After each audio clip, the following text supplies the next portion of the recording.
Hello, everybody. This is Pasha Marlowe. Welcome back to the Neuro Queering podcast, where we are queering today parenting. And you are also very fortunate because with me today is my dear friend, Dr. Tarryn MacCarthy. Tarryn is a visionary, a brilliant public speaker, an orthodontist, a mother of queer children, a light in the world, a person who every day, for a million reasons, helps me rise up and feel seen and comforted. And I just love you. And she's the host of the Business of Happiness podcast, and probably a bunch of things I forgot because you're a superstar. Thank you so much for being here. Oh my God, you're amazing. And I'm so grateful to be here. This is such an honor to be on your podcast. Thank you. Thank you.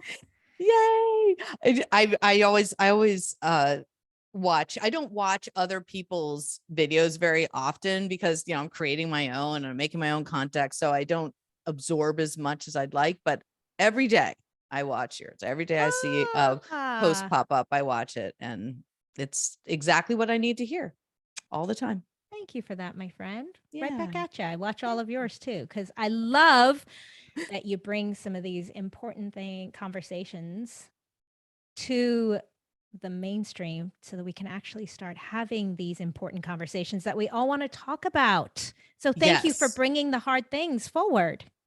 Happy to. And with that, I'm new at this.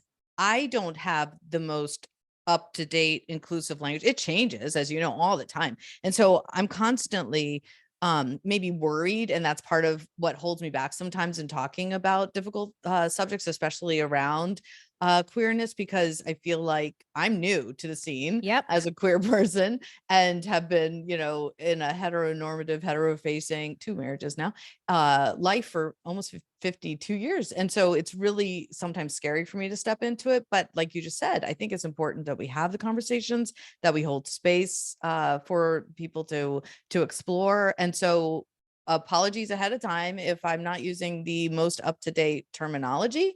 I want to come to this conversation with as much inclusiveness and respect as possible.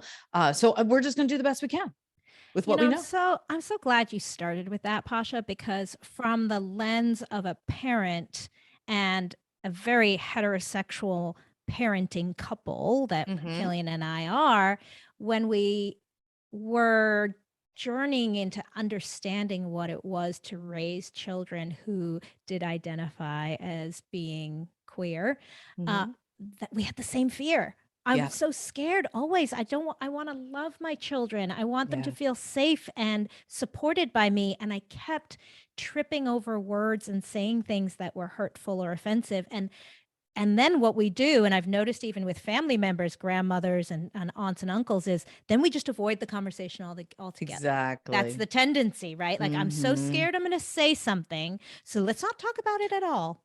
Right.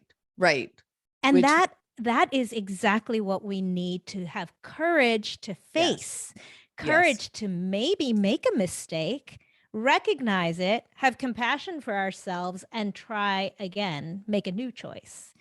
And, I think that's probably one of the biggest lessons that I've learned in this journey with my most incredible teachers in the world who are my children. That is having the courage to be that and to maybe make a mistake. And I love this, this quote from Pema Chodron: "Let your curiosity be greater than your fear." Nice. How good is that? That's good. And I try to live with that with my kids every day. Let me just be really curious about what's going on, or what she's feeling right now, or what he's feeling right now, or how she's identifying right now. And let me not let my fears as a mom get in the way of that curiosity. Yes. I love that idea of coming out with curiosity. It's interesting that when people are scared to talk to me, and they say they're scared to talk to me about my coming out because they don't know what words to use. I would love to have a messier, curious conversation than avoid it, because it's a lonely experience to not feel seen or heard. So I'd much rather have that conversation. And I have the conversation so much so now with my 3 kids who are right now identifying as straight, and 2 boys and a girl until they tell me otherwise. They say to me, they're like, "I'm sorry, Mom. I know that you are queer. I completely accept your queerness. I celebrate it, and I know you think queer people are far more interesting, but we're straight. Sorry, we're just straight." They keep coming out to me as straight, which I find so Apologizing for adorable. being straight. I think I'm neurotypical and straight. I'm so sorry. I have something to tell you, Mom. I'm Yeah. neurotypical and straight. It's And been really hard for me to come out about this. Yeah. Yeah. You know, that fear, this discussion about fear is interesting. And I'll share with you how I learned the importance of the curiosity being greater than the fear was actually through my daughter, who is a transgender woman. And I remember as a parent, we are always we first go to a place of fear, I think, or at least that's my tendency. Is she going to be okay? What's the world going to think of her? Is she going to, I know Killian, my husband, for sure. I mean, he even went straight to like, is she going to have a normal relationship? Like, what will relationships look like? Can she have a sexual relationship with somebody? Like all those things that are so unimportant in the moment. We jump to these disaster, scenarios where all she wanted was, when she first came out, was just to let us know, hey, Mom, I'm a woman. And this is the name that I've chosen to identify myself with. And I love this part of me, and I want you to love me too. Here, Killian and I were catastrophizing her life. And in doing so, letting our fears speak louder than the curiosity of this gorgeous, beautiful, intellectual, fascinating, whole human being who was just letting us into her world, which, by the way, the enormity of that was not lost on me.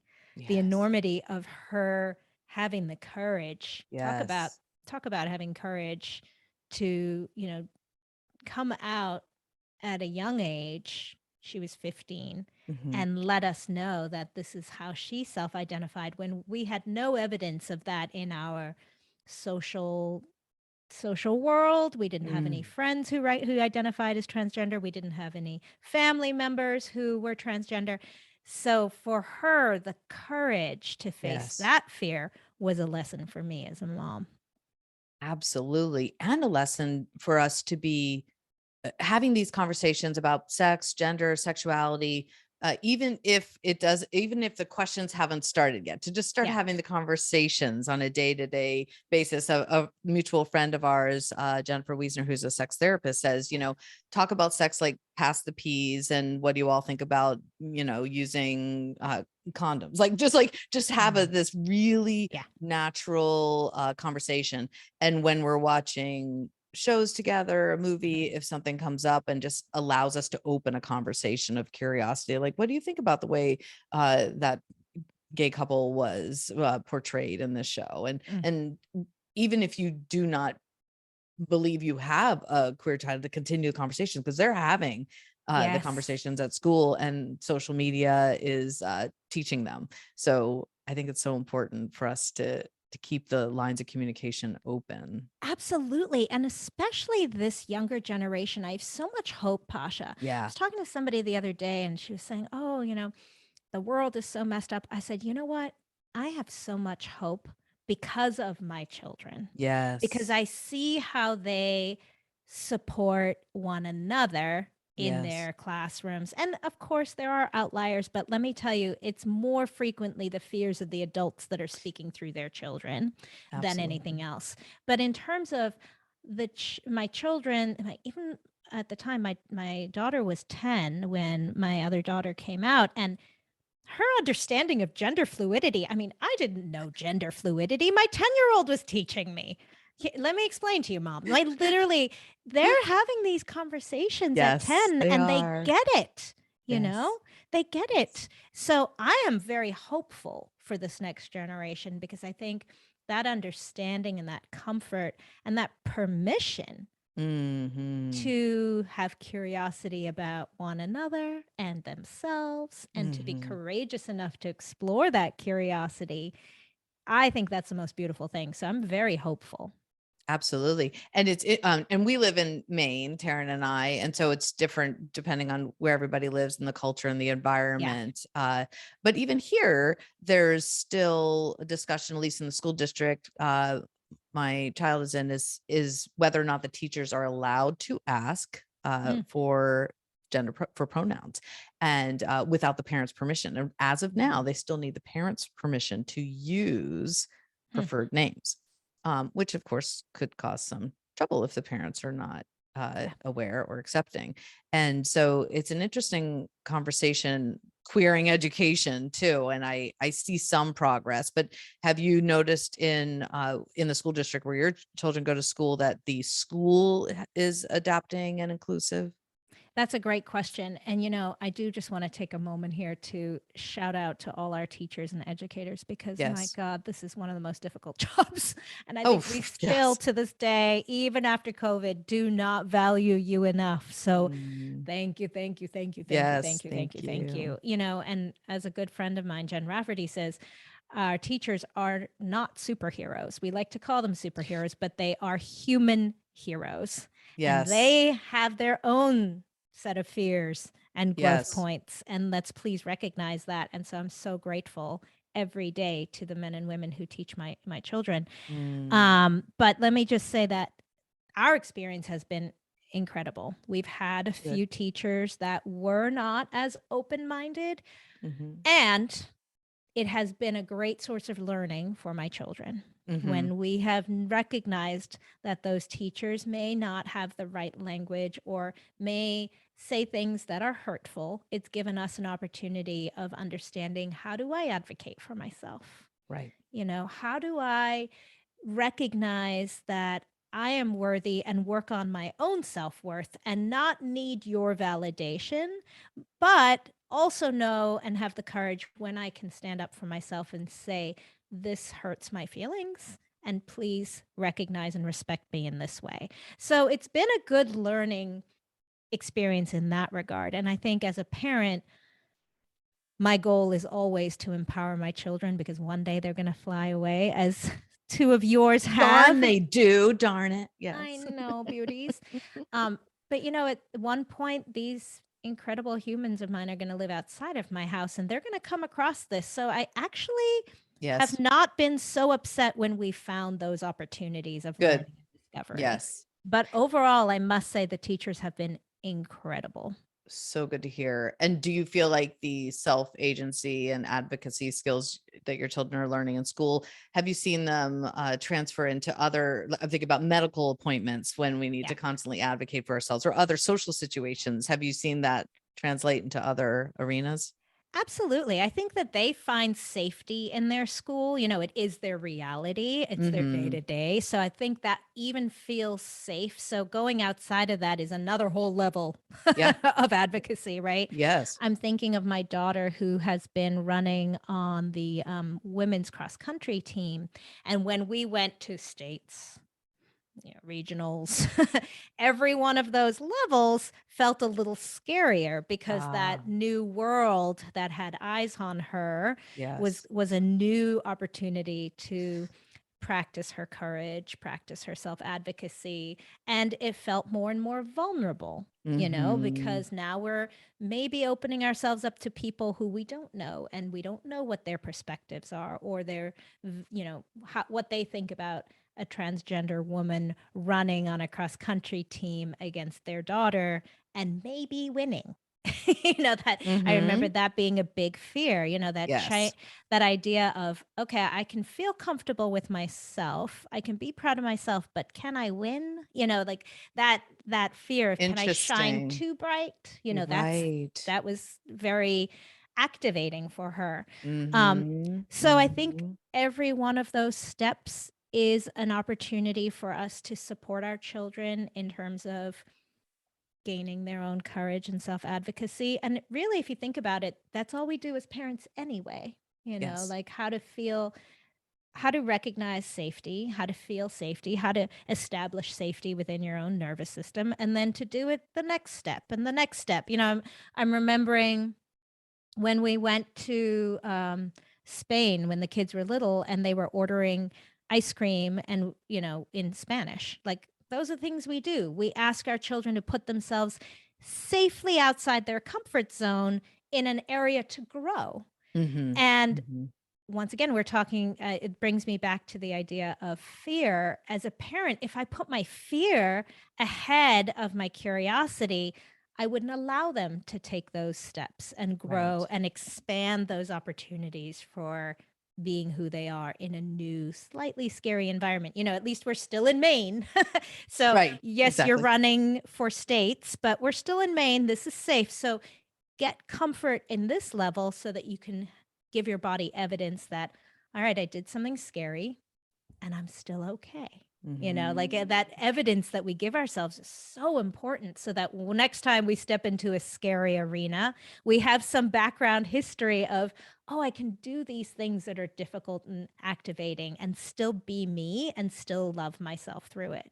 Yes. And as a parent witnessing all this, do you find that your voice has become stronger and louder in advocacy? I'm just wondering about the dynamics of you with other parents or parents of children in the queer community or not.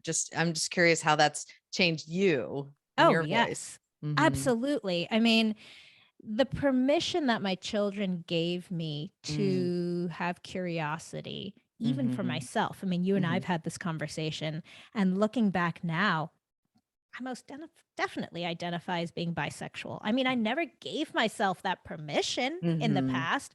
I still Mm-hmm. adore my husband. I have a loving, incredible relationship with my husband, but hell yeah, I'm attracted to women as well. And I don't know that I would have given myself that opportunity before my children taught me that, gave me that Mm. permission. Another big reason why I believe my children really are my biggest teachers. Yes. Um, and and this is really vulnerable to share this with you, but as you know, an orthodontist and I have my own practice. Cass's coming out, I used her name there. Cass is coming out. I'm sure she'll be okay with that. Her coming out made me self-reflect on the judgment that I had had without knowing it towards my transgender patients. Interesting. Okay. So I've always felt like a very accepting, loving person. Absolutely. I definitely have always valued that in myself. And yet Yeah. I recognized a sublayer there of, whoa, isn't that interesting? And it came about from a place of love for her because I remember when she came out, I remember having this conversation with my husband. I was like, oh my God, she's such a whole, intelligent, creative person. And oh my God, now I can see that in all my transgender patients. Like, I don't know Yes. what I was doing before, but it's almost like I had like created a shell of a person in terms of my Mm. seeing them. And what jumped out was their gender identity and not giving them the autonomy and the respect of being the whole fascinating person, that's not the loudest, most important part of them, that they Yes. actually might be, these incredible anime artists or musicians or Yes. advocates for, I don't know, environmental advocacy in the state. And so once again, she taught me that, like, oh, isn't that interesting? There really was a layer of judgment there that even I didn't identify. Mm. And having the courage to be curious about that instead of Yes. the fear of, I think if I allowed my fear to speak too loud, I might have defended that Mhm. perspective from the past, like Mhm. protected that, like, oh, no, no, no, I still feel, I think the curiosity allowed me to actually investigate that for myself and recognize, oh, yeah, isn't that interesting? You were a little judgmental, maybe even a lot Mm. judgmental, and let that be what it is and learn Mhm. from it and choose differently next Yeah. time. So also that sense of self-compassion, right? Like, okay, I had this emotion or this judgment before, let that be okay, but now I can choose differently. Yeah. I Yeah. love it. I love how you're speaking about it as the wholeness of a person, from a therapist's perspective. And I hear from my queer clients often that when they go to a therapist or a doctor, it's the it's the primary conversation, their queerness or their gender identity. So much so that they often don't get the space or the time to get Yes. to the why they're there, their anxiety, their neurodivergence, whatever it is. It's so prevalent, Ooh, I love that. you know? Yes, thank you for saying that, because Mhm. I can imagine that being, or Mhm. even the go-to for all the problems you have in your life. Exactly. Well, this must be why, Yeah. right? But no, my brain is different, or I have, uh, generalized anxiety, Yeah. or Crohn's disease or whatever it is. Like there's other things going on in my body not related. Oh, I Uh, love that. I love you that. I know. actually I got that advice from a fellow parent of a transgender woman, and when I was first trying to understand, I was just reaching out, help me understand, help me Mhm. how you went through it. And now you're reminding me, she said that to me. She said, "Taryn, don't assume that once she's out, that Mm. all of the things in her life in her 16-year-old brain are suddenly resolved, because she's a whole person and there Yes. are other things that she might be challenged with other than just Yes. coming out to her friends and family." And I think that was really powerful, because I think as a parent, we also have this weird hope that we can find a problem, put our finger on it, fix it, and Yes. That would ta-da! be Everything. easier, Yeah. right? Can I just resolve this in you and put a little bow on it and be done with it? Yeah. Please. Yes. So that was really good advice I think I received was, oh yes, this is just a part of her. Yes. It's just a part of who she is. Mhm. And it doesn't mean that this is the overarching quote unquote problem. I hate to even say that because it's not a Not a problem, problem, right? But yes. what is causing all her other teenage angst. Right. And It is. really, she's a teenager There's with going to be some angst. normal teenager issues there for sure. And Yeah. the other experience I have as coming out queer is that people immediately sexualize it. And that's how I lost friends and family members and their Wow. judgments about and I don't even think about that. Even as I came out with a different sexuality, and sexual identity, that's not the primary, uh, you know, it's not in the forefront of my Yep. mind. Interestingly, it's about, of course, love and relationships and connection and resonance and energy and hopefully some sex someday. But Yeah. that's just so it's so interesting that where we jump to still in our society. Yeah, and I think that's even more relevant when we're talking about gender identity. Mm-hmm. That has Mm-hmm. nothing to do with my Right. sexuality. Exactly. And you're right. Yet in society, we do still tend to go there. And yes, we've had evidence of that too. Grandmothers and aunts and uncles going Yes. directly there. And it's like, wait a minute, I haven't even told you who I'm attracted to. This has got nothing to do with sexuality. I'm just telling you how I identify. Exactly. Yeah. Yeah. Exactly. Interesting. Yeah. And are the holidays extra complicated Yeah. with this dynamic? Yeah. I mean, I think Mm. one of the challenges as a mom is feeling the need to protect everybody's feelings.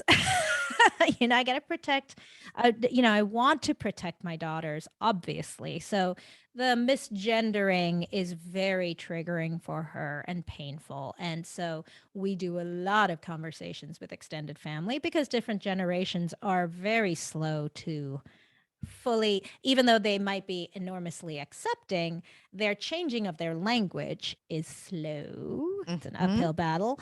And Mhm. so recognizing the importance of advocating for my child, talking about being Yes. an ally and protecting her. And I've made a decision that in my home, this is safety. So Good. there's no, I won't accept anything less than that. But it still happens. And so we still have the conversation. It's still activating for her. And so giving her permission over the holidays to, if you want to be in your room, I understand. You don't have to Mhm. sit next to grandma who keeps misgendering you. Mhm. So there's been a lot of kind of conversation around what would safety look like to you. if grandma Yes. comes over and if this happens. And Yeah. then, of course, lots of conversations with grandma beforehand and after. And let's please get on board here, because these are my boundaries and our Exactly. boundaries as a family. Yeah. Yes. Yeah. Setting those clear boundaries. And I love that stepping away if need be and letting go of the Yeah. expectations that that any of us have to sit at the table longer than we feel safe doing so. Yeah. And it's really interesting when you were talking about having comfortable conversations at the dinner table, please pass the peas, and what do you Hmm. think of erections?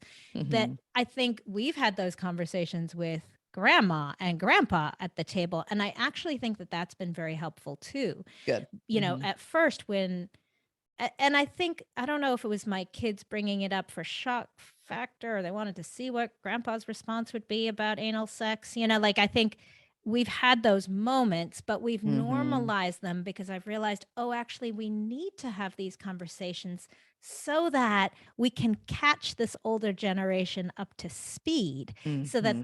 this comfort feels safer, and we can increase that zone of safety for my kids. Like, they're not just safe in my home, but they're safe Right. in grandma's home. And Nice. now they're safe in grandma's friends' homes, Nice. broadening that conversation. So yeah, it's interesting. I think there's another whole podcast here, Pasha, about Hmm. being a parent advocating for your kids and not feeling like you have to also protect everybody's feelings. Right, including grandmas who might be like, we're not talking about anal sex during dinner. That's not okay. Right? Absolutely. Mhm. Absolutely. And then, most importantly, not abandoning yourself, Exactly. because we can be Exactly. so worried about grandma and so worried about our Yes. daughter that we Yes. absolutely abandon ourselves in the process. Yes. Yes. And I'm thinking about what the future is. Like, what do you hope, Mm. what do you imagine is possible as you think about your children and queer children and trans children, and what do you want to see change? Like, what would be your dream? What do you think is the next step? I think that our kids are our greatest teachers. I Mm-hmm. really do. I think that the change is already you know me, Pasha. I tend to be such an optimistic person. I believe in the good in people. And so Yes. I really do see, the more and more we allow ourselves to have courage to stand up for ourselves, the more we give each other permission to, the Yes. more we give grandma an opportunity to maybe come out as being bisexual after 70 years, That would or be fantastic. how cool would that be? I That'd be really think cool. I actually see this as Mm. enormously enlightening. And I think, Mm-hmm. I'm not saying it's not hard. I'm not saying it's not freaking terrifying to do those things and be yourself, but there's nothing more inspiring than watching my 15-year-old, and I've shared the story with you, walk into homecoming in a dress, the first Mm. transgender woman in our whole school, Wow. standing up in her truth, and me Wow. looking at her and being like, damn it, sister, if you can be Wow. that courageous to be yourself, who am I not to live my dreams? Whatever that looks Mm. like, whether it's, Mm. you know, going after a dream that I've held in my heart my whole life and always been too afraid to, or worried about people's judgment and maybe not doing that thing that I've dreamt of doing. Yes. I think I just am super optimistic and hopeful. I think this younger generation is teaching us some huge lessons about our own worth, Yeah. about what that can look like in terms of a million variations of it, giving Yeah. us all permission to be completely unique in Yes. every aspect. And this idea that there isn't just a right and a wrong, or a black and a white, or a male and a female. There's actually a million Mm. shades in between. And I think that that's enormously inspiring. Absolutely. Uh, there's no one way liberation is coming to my mind in how your children's coming out as liberated you to rise into a whole new level of v- visibility Mm-hmm. and empowerment. It's so beautiful. Yeah, Of course, I could talk to you for hours. I could I know. just sit here all day, forget I'm recording. And then 6 hours later, we'll have talked about all the things, how to queer every bit of our society. I love it. I love it. Let's do it.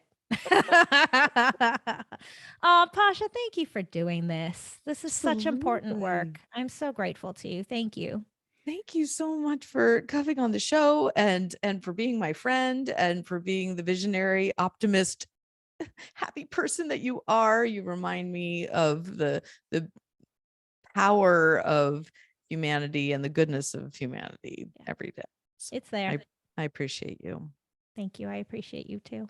All right. Well, thank you everybody for listening. Oh, of course, I'd forget sometimes logistical things. How can people find Dr. Tarryn MacCarthy? Oh, the business of happiness. Come find Good. me. Any podcast that you anywhere you like listening to podcasts, look for the business of happiness. Yes. Yes. Inspirational. There you go. Absolutely. And of course, we'd love to hear from you, listeners, whoever you are out there listening. It's always good to hear from you. What do you want to hear? What do you want to learn? Who do you want on the show? Rate, review, share, all the things, and send this episode to perhaps another parent out there who needs some support, and and then reach out to us anytime. All right, everybody. Happy neuroqueering. Thanks, Tarryn.